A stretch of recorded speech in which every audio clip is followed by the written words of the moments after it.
पाकिस्तान का ईरान से 10 शोबों में तिजारती ताल्लुकात बढ़ाने का फैसला। बैंकिंग, फाइनेंस सर्विसेज और मार्केट में शराकत दारी को फ़रोग दिया जाएगा। तेल और गैस, पेट्रोकेमिकल, टेक्सटाइल में इश्तराक पर भी बात होगी।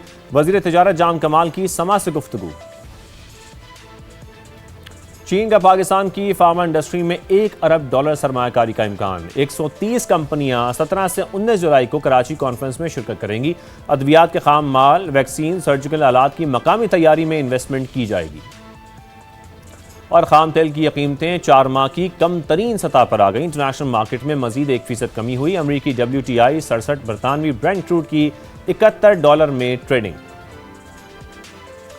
और आपको जिक्र करेंगे की करेंसीज का। इंटरबैंक में डॉलर की कदर में आज भी रोज़ की तरह 1 पैसे की कमी हुई है, जिसके बाद कीमत 278 रुपये 15 पैसे पर आ गई है। यूरो को देखें तो इसकी कदर में 62 पैसे का इजाफा हुआ। बरतानवी पाउंड भी 3 रुपये 32 पैसे महंगा हुआ है, जिसके बाद इसकी कीमत 371 रुपये 34 पैसे हो गई है। गोल्ड मार्केट की बात करेंगे। सोने की कीमतों में कमी का सिलसिला अब रुक गया है। फी तोला 9100 रुपये महंगा हुआ है, जिसके बाद इसकी कीमत 4,28,736 पर पहुंच गई है, जबकि 10 ग्राम की कीमत में 7800 रुपये इजाफा हुआ है। इंटरनेशनल मार्केट को देखा जाए तो सोना $91 फी ओंस महंगा हुआ, जिसके बाद इसकी कीमत $4063 पर आ गई है। आज के मौजू की तरफ आते हैं। आज के प्रोग्राम में हम जिक्र करेंगे वर्ल्ड बैंक की रिपोर्ट का, जिसमें NFC अवार्ड में इस्लाहात की सिफारिश की गई है। ओवरऑल का लफ्ज इस्तेमाल किया गया है। सूबों को कौमी मंसूबों का माली बोझ विफाक के साथ मिलकर उठाने का कहा गया है। कर्जों की अदायगी, सिक्योरिटी, इंफ्रास्ट्रक्चर, समाजी तहफ़्फ़ुज़ यानी कि सोशल सिक्योरिटी और माहौलियाती मंसूबों में पेशरफ्त के लिए बाहमी ताउन पर जोर दिया गया है। वर्ल्ड बैंक के मुताबिक NFC अवार्ड और इजाफी मराद को कारकर्दगी, शफाफियत, फिर माली नज़्म-ओ-ज़ब्त और बेहतर खिदमात से जोड़ा जाए। बेहतर कारकर्दगी दिखाने वाले सूबों को इजाफी मराद देने की सिफारिश की गई है।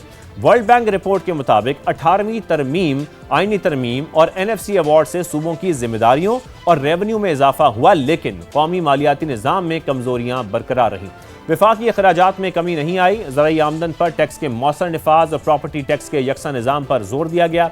फिर टैक्स निज़ाम यकसा बनाने, विफाक और सूबों में GST निज़ाम हम आहंग करने की तजवीज़ भी दी गई है। 9.9% टैक्स टू GDP की शरह को नाकाफ़ी करार दिया गया है। रिपोर्ट के मुताबिक पाकिस्तान की टैक्स हासिल करने की सलाहियत खित्ते में सबसे कम है। हम भारत, इथोपिया, इंडोनेशिया, मिस्र और मैक्सिको से भी पीछे हैं। वर्ल्ड बैंक की रिपोर्ट सामने आने के बाद ऐसा लग रहा है कि इस 7वें NFC अवार्ड में तय फार्मूले पर नजर सानी के मुतालबे में शिद्दत आएगी। बेनज़ीर इनकम सपोर्ट प्रोग्राम का बोझ सूबों पर मुंतकिल करने की बहस भी दोबारा शुरू हो जाएगी। अगरचे बजट के दौरान वफाकी हुकूमत और सूबों में मालियाती फार्मूले तय पाया था, लेकिन ये इंतज़ाम 3 साल के लिए है, जिसके बाद फिर आगे क्या होगा, क्या दोबारा यही फार्मूला अपनाया जाएगा या इस दौरान नया NFC अवार्ड तय पाया जाएगा, ये तो हमें आगे देखना होगा। इस सब बात करने के लिए आज हमारे साथ मौजूद होंगे ब्यूरो चीफ इस्लामाबाद शकील अहमद भी हमें ज्वाइन कर रहे हैं। माहिर मुआशियात डॉक्टर खाकान नजीब साहब भी हमारे साथ, और माहिर इक्तिसादियात डॉक्टर फ़ारूक सलीम साहब भी हमारे साथ मौजूद होंगे। इस हवाले से बात करेंगे। सबसे पहले खाकान नजीब साहब, मैं आपकी जानिब आऊँगा। खाकान साहब, बात हम कर रहे हैं वर्ल्ड बैंक की इस रिपोर्ट की, जिसमें फिस्कल फेडरलिज्म इन पाकिस्तान का नाम दिया गया इसका, और साथ में फिर वर्ल्ड बैंक ने पाकिस्तान के मालियाती निज़ाम में जो स्ट्रक्चरल इम्बैलेंस है इसकी बात की है। अगर हम इस तरफ लेके जाएं गुफ्तगू, सबसे पहले कि ये विफाक और सूबों में जो फाइनेंशियल रिलेशनशिप है ये किस तरीके से बेहतर हो सकता है? बिस्मिल्लाहिर्रहमानिर्रहीम। पहले तो सबसे इम्पोर्टेंट बात समझने की ये है, और मैंने ये हमेशा कहा है कि पाकिस्तान को ये सब reports research, fact based, policy based खुद लिखनी चाहिए। मैं इस बात का कायल हूँ। मैं हर मुल्क जिसको एडवाइस करता हूँ, मैं यही गुजारिश करता हूँ। जब मैं फेडरल गवर्नमेंट में काम कर रहा था तो हमने बहुत सी रिपोर्ट्स इनिशिएट की। मसलन आप SOEs की जो रिपोर्ट की बात करते हैं वो पाकिस्तान लिखता है खुद।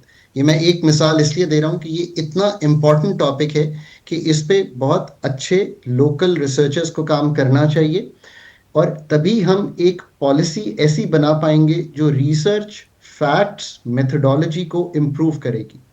दूसरी सबसे इम्पोर्टेंट बात यह है कि पाकिस्तान ने 2014 से लेकर आज तक एक अवार्ड जो कि ख़त्म हो गया था उसको रिव्यू नहीं किया, और उससे जो कोर मैसेज, और इस रिपोर्ट का भी है, अगर आप हमारी तकरीबन सारी तहकीकात और मतलब कई आर्टिकल मैंने इस पे लिखे हैं पाकिस्तान के फिस्कल फेडरलिज्म पे, कि ये इम्बैलेंस क्रिएट हो गया है जो मैक्रो स्टेबिलिटी है ना उसको इफेक्ट करता है, इकोनॉमिक ग्रोथ को इफेक्ट करता है, और तीसरी पाकिस्तान की पब्लिक सर्विस को अफेक्ट करता है, जो सर्विस डिलीवरी है। This is the central message that we must take home.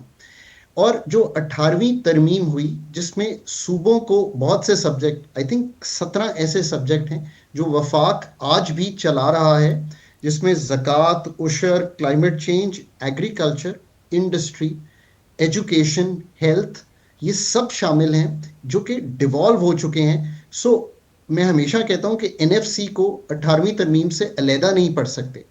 So devolution होनी चाहिए, ये एक बहुत अच्छा कदम है। बट जो सेकंड जनरेशन रिफॉर्म्स हैं, जो फिस्कल फेडरलिज्म को स्ट्रेंथन करते हैं और हम आहंग करते हैं उस डेवोल्यूशन से, वो हमने नहीं किए।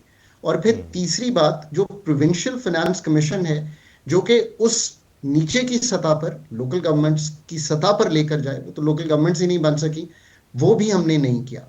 सो आगे फ्यूचर क्या है?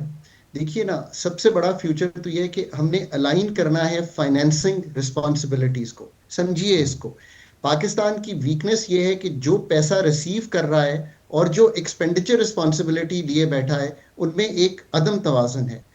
जो सेवंथ एनएफसी है, वो सिग्निफिकेंटली हायर रेवेन्यूज नीचे दे देता था, बट जो फेडरल एक्सपेंडिचर की रिस्पॉन्सिबिलिटीज हैं, वो वफाक ने ना उन 17 की करंट में और ना ही पीएसडीपी में, और फिर इनकम सपोर्ट जो कि अब 830 अरब रुपए का है, उसको नीचे दिया।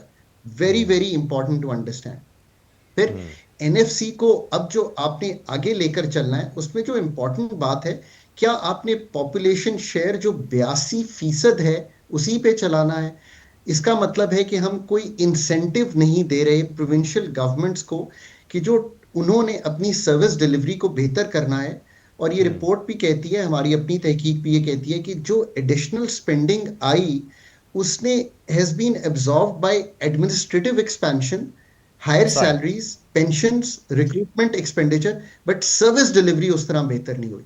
ये हैं मेन मुहर्रकात जो हमें इस बिल्कुल रिपोर्ट में सही। हो या हम ना जरा हो, अब सबसे पिछले पहले इस 5 रिपोर्ट में साल ही से। एनएफसी को ही अगर डीपली समझना शुरू करें, और मैं आपसे यहां पर एक एडिशनल सवाल ये भी कर दूं कि 2002 से अगर 2009 तक देखा जाए तो उसके दौरान सूबों को पाकिस्तान की जीडीपी का तकरीबन 3.2% हिस्सा मुंतकिल किया जाता था। फिर 2010 से लेकर 2024 का जो फाइनेंशियल ईयर्स हैं, उसके दौरान हिस्सा देखा जाए तो वो बढ़कर जीडीपी का तकरीबन 5.1% हो गया। ये खाकान साहब, यानी सूबों को जो मिलने वाली रकम है उसमें जीडीपी के तकरीबन 2% पॉइंट्स का इजाफा है, और ये एक ह्यूज इजाफा है। मगर सूबों ने इतने बड़े इजाफे से किया क्या? सबसे अहम सवाल हमारा यही है।